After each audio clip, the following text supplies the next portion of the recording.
the Fujifilm X-Pro4, or should I say, the potential X-Pro5 or even X-Pro6. You know how Fujifilm sometimes skips numbers for cultural reasons, right? But whatever it's called, the leaks and rumors pointing to a 2026 release have got everyone excited. And for good reason.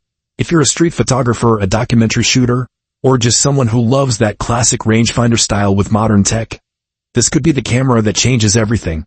Stick around because we're going to unpack every juicy detail, from the speculated sensor upgrades to the hybrid viewfinder evolution, and why this might just be the most anticipated Fujifilm release in years. Trust me, by the end of this you'll be as hyped as I am. Let's start by setting the stage. The Fujifilm X-Pro series has always been special. It kicked off back in 2012 with the X-Pro1, bringing that retro rangefinder look inspired by classic film cameras like the Leica M series, but with Fujifilm's signature color science and film simulations.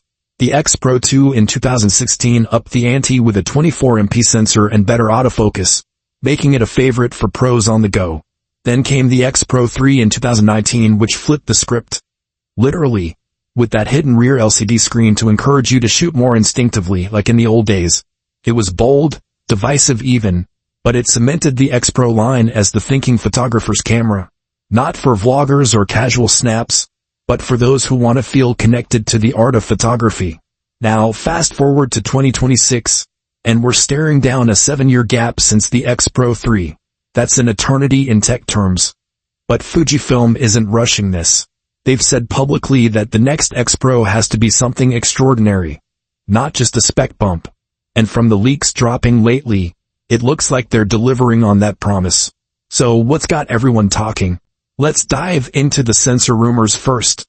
Early whispers suggested an 80MP beast, but that seems a bit over the top.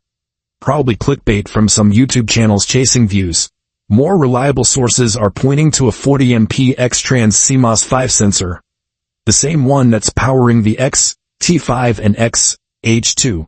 But wait, there's talk of an upgrade to X-Trans 6, which could mean even faster readout speeds and better low-light performance.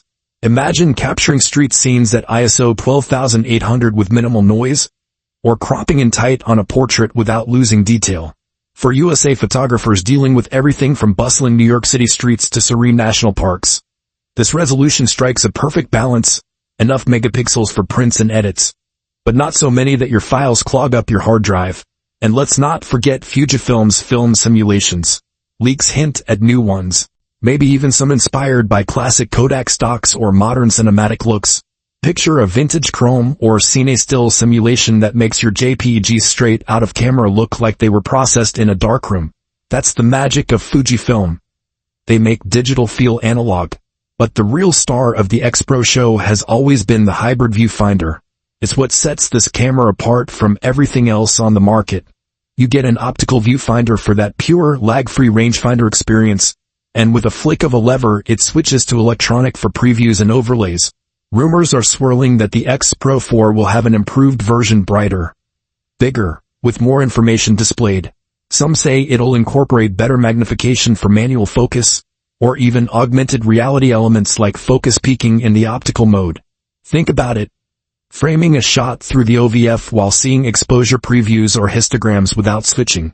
That's game-changing for street photography, where you need to be discreet and quick. No more chimping at the back screen, just eye to the finder, click, and move on. And for the first time in the X-Pro line, in-body image stabilization, IBIS, is rumored to be included. Up to 7 stops, they say, which means handheld shots in low light without a tripod. Imagine wandering through San Francisco's foggy alleys at dusk, nailing sharp images at January 15th th of a second. It's the kind of feature that makes you wonder how you lived without it. Now let's talk build and design, because that's where the X-Pro shines. Expect the same magnesium alloy body, weather-sealed for those rainy Seattle shoots or dusty desert adventures. The rangefinder-style layout with dedicated dials for shutter speed and ISO. It's tactile, intuitive, and just feels right in your hands. But leaks suggest some refinements. A better grip, perhaps a joystick for faster AF point selection, and maybe even a front command dial for more customization. The hidden LCD from the X-Pro3. It might stick around, encouraging that shoot from the hip mentality. but with an option to flip it out for occasional reviews. And video? While the X-Pro isn't a video powerhouse, rumors point to 6K recording at 30 frames per second, with open gate options for anamorphic looks, for hybrid shooters in the USA film scene, that could open up new creative doors without compromising the still's focus.